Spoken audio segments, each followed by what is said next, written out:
A girl who didn't just conquer matches, she conquered history. A sister who was underestimated by the world, but rewrote destiny with every serve. Her name, Serena Williams. Her story isn't just about sports, it's about resilience, passion, and a woman who refused to quit, no matter how many match points life threw at her. Because this isn't a story about a racket and a ball. It's a story about legacy. About resistance. About revolution. September 26, 1981. Saginaw, Michigan. Born to Richard and Oracene Williams. Soon moved to Compton, California, a place infamous for crime and poverty. But while the streets echoed with violence, the Williams sisters held rackets. Serena picked up a racket at the age of 3. Her father, not a professional coach, but a visionary, trained her in Venus from videos and determination. No fancy academies. Just public courts, grit, and dreams.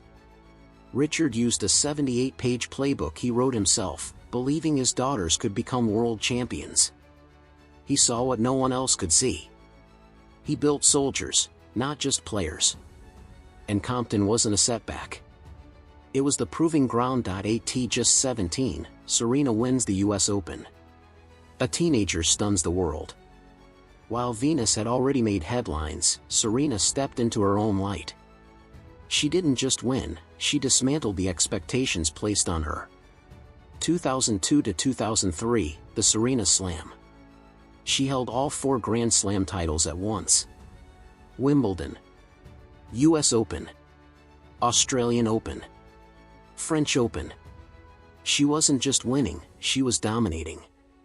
And she did it wearing bold outfits, beads in her hair, and fire in her heart. Each match, a statement, I belong here. Success, fame, money, and then, pain. Her sister Yatan is murdered in a drive-by shooting. A tragedy that shattered Serena emotionally. She disappeared from tennis. 4 months. Then came injuries, to her knees, her back, her spirit. Critics began to circle, she's out of shape. She's done. In 2010, a pulmonary embolism almost took her life. Blood clots in her lungs made breathing difficult. Walking became painful. Tennis felt unreachable. She was bedridden. Alone. Scared. Doctors warned she might never play again. But champions aren't built in stadiums. They're built in silence, in tears, in the dark. Serena began again, injections, therapy, long nights, doubt. Every breath became a win. 2012 Olympics. London. She returns with vengeance. Gold in singles. Gold in doubles with Venus.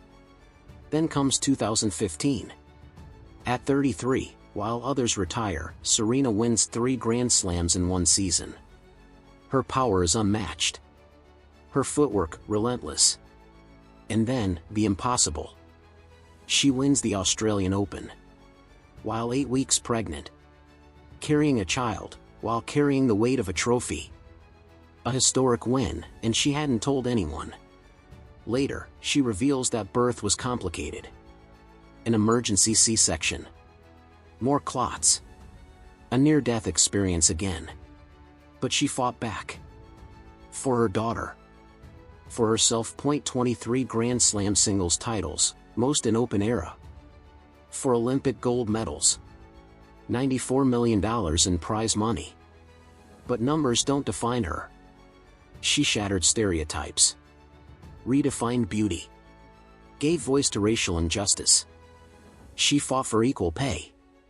For maternity protection. For respect. And she won. For black girls worldwide, Serena wasn't just a player. She was proof. Proof that power and grace can coexist.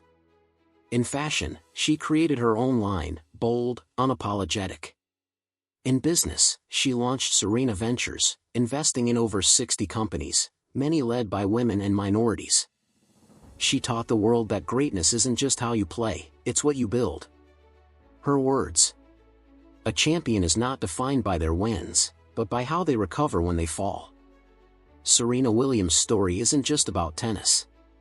It's about people who are broken and still rise.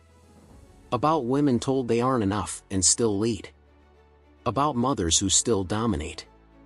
It's about turning grief into power, silence into voice, failure into fuel. Her journey is a message. When life knocks you down, hold your racket tight. Look in the mirror and say, I'm not done yet. Because true champions don't quit. They rise, serve again, and rewrite history. Like Serena Williams. She didn't just change the game. She became the game.